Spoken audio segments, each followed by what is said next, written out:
So I feel like we're friends now. I've been making videos for a little over a month, and now we must be friends. So good friends can talk about poop with each other.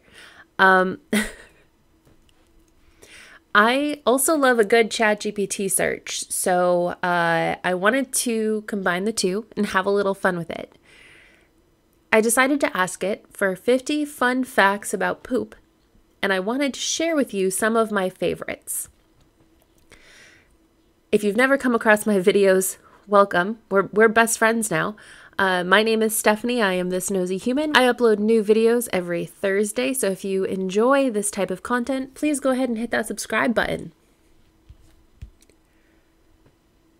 All right, so the first one that caught my attention that ChatGPT gave me is the world record for the longest poop ever, recorded at 26 feet. Now, before I go any further on this, it's important to not bury the lead. This is not true. See the article, I'll link in the description. So one of the clues that it's false is that anything that we say holds the world record usually is recorded by the Guinness Book of World Records or some other very well-known establishment. This bogus bowel movement apparently started as an art installation, so have fun with that. Later in the list, ChatGPT tells us that the average length of the human colon is 5 feet.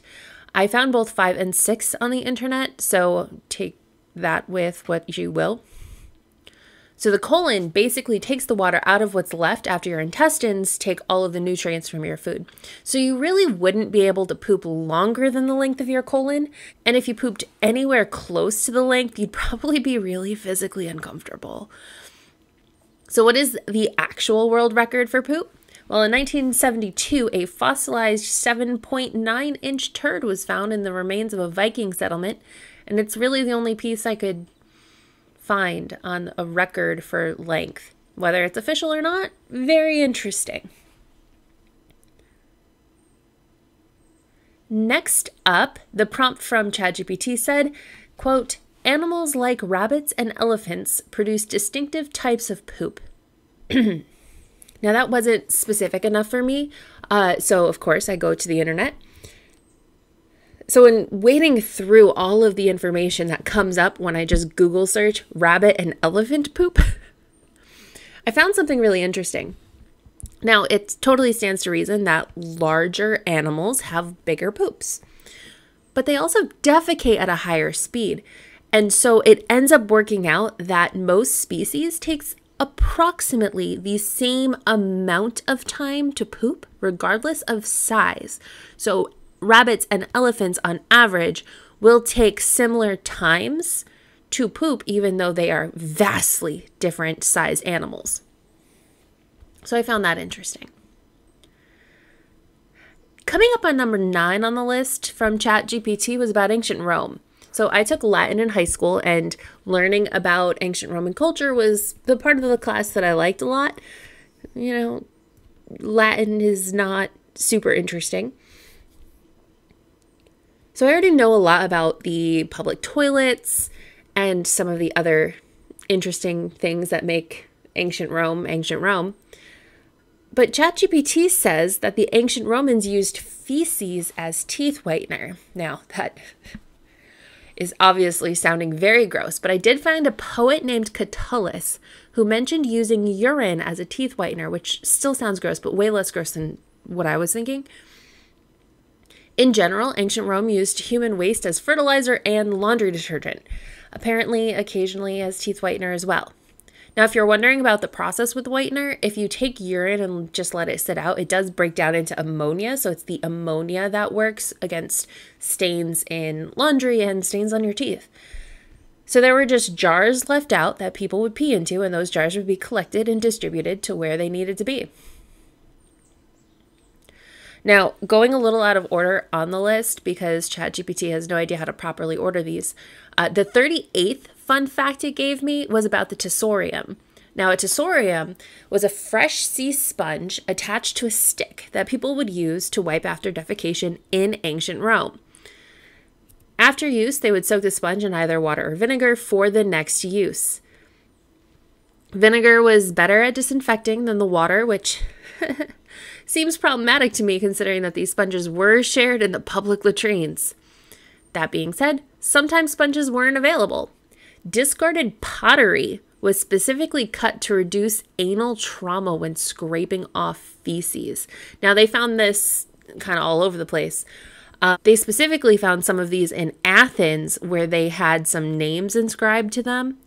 So you could literally put poop on the names of your enemies. Wild. Takes hatred to a whole other new level. So going back down the list, number 12 is about different types of stool. So apparently there is something called the Bristol Stool Scale that categorizes your poop into 7 different types. It was developed in 1997 and medical professionals can use it to help understand a patient's bowel movements. I'm not going to put it up because I don't think anybody wants to see poop. We're just talking about it. But the site is in the description if you'd like to see the 7 categories. The 20th fact it gave me was about fecal transplants, which I had no idea were a thing, but it is. So patients that are sick with an infection called Clostridium difficile, or C. diff, can benefit from a fecal transplant, which helps restore healthy bacteria. One of the delivery methods is similar to a colonoscopy, but they spray the donor material into the colon, and that's that. It's a highly successful procedure to treating C. diff. Coming in at number 31, some animals disguise themselves as poop and as a form of camouflage.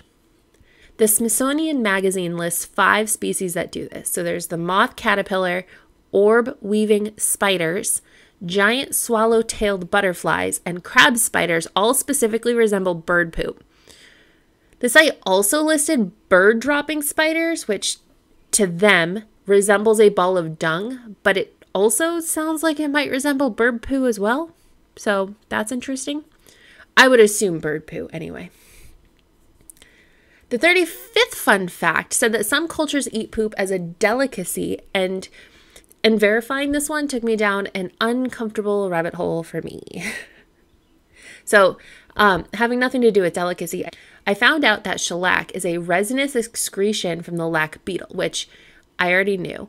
The lac beetle is indigenous to India and Thailand. So I knew that shellac was in nail polish and in some foods. So, I have to, as someone who doesn't consume animal products or wear animal products, I have to be careful with nail polishes and other things that I might decide to own. But what I didn't know is that in some foods, it can be called confectioner's glaze. Therefore, I now cannot eat Mike and Ike's, which is a very sad thing for Stephanie. So that's fun. Moving on. Number 44 on the list credits the invention of toilet paper to the Chinese. In the 6th century, the scholar Yen Chi-Thiu wrote, quote, "Paper on which there are quotations or commentaries from the 5 classics or the names of sages I dare not use for toilet purposes," end quote. And by the early 14th century, they were manufacturing 10 million packages of paper for wiping annually. Now, the final thing I will say is an apology for all of the coprophobics that may have stumbled across this video. I had no idea fear of feces was a thing, and it has a name. People with coprophobia may go to extreme measures to avoid the object of their fear, even to the point of not going into public restrooms. Overall, I had a lot of fun with this. I hope you did too. I was a little disappointed with the accuracy of Chat GPT, but maybe I just need to work on different wording in our search from now on. I'll have to look at that. But references are down in the description, and hopefully you enjoyed this video too. And if you did, please go ahead and hit that subscribe button. I do drop new videos every Thursday, though they may not all be as lighthearted as this one. But until next time, stay curious.